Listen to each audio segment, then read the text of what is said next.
Fortifiez-vous dans le Seigneur, dit l'apôtre, dans la force de sa puissance. Éphésiens 6, 18. Ce conseil implique que ceux auxquels il s'adressait avaient cessé de regarder à eux-mêmes et de compter sur leur propre force. Effectivement, ils ont été vivifiés avec Christ et sont ressuscités avec lui. En lui, ils ont déjà pénétré dans les lieux célestes. Éphésiens 2, 5, 6. Ils ont donc revêtu l'homme nouveau. Éphésiens 4, 24. Ceux-là connaissent leur entière faiblesse. Comment marcheront-ils à la rencontre de l'ennemi? Ils sont crucifiés avec Christ et c'est Christ qui leur communique sa vie, instant après instant.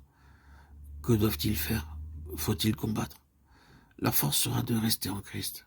Ils sont exhortés à se fortifier dans le Seigneur et dans sa force toute puissante, à se tenir ferme là où ils se trouvent, sur le terrain du calvaire, à demeurer inébranlables malgré toutes les ruses du diable, qui essaie de les attirer hors de la forteresse et de les amener à quitter leur refuge. Christ.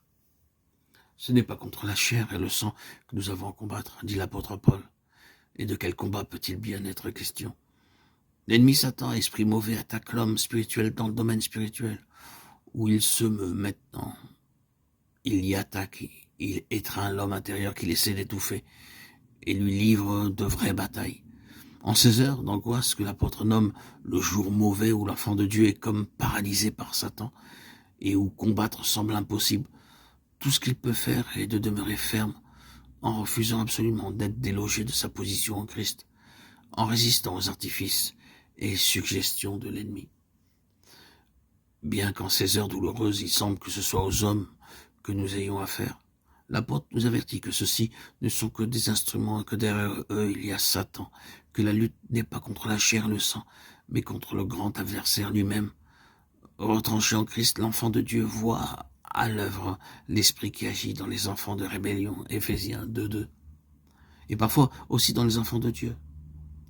Pierre, essayant de dissuader le Christ du chemin de la croix, nous en fournit un exemple.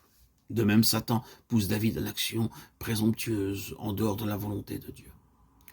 Fortifié par le Saint-Esprit dans l'homme intérieur, le racheté devient un véritable soldat de Christ, toujours plus capable de discerner les principautés et les puissances, et les princes des ténèbres de ce siècle.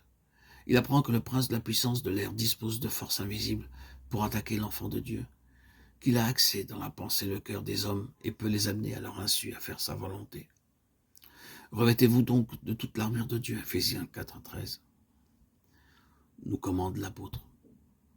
Christ a vaincu sur la croix ces légions d'esprits du mal. Mais vous qui êtes unis à Christ, vous devez les vaincre à votre tour. Revêtez l'armure mise à votre disposition. Le Christ n'a pas triomphé au prix de sa vie pour que vous vous endormiez sur sa victoire. À votre tour, sachez vaincre comme il a vaincu, si vous voulez partager son trône.